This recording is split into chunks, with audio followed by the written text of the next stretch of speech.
Ну что, сегодня 29 апреля.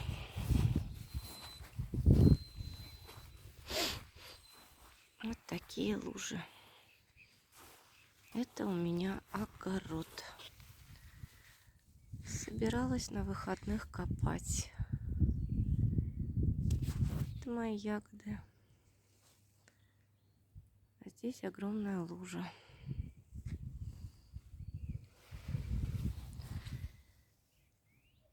И у собаки все в воде.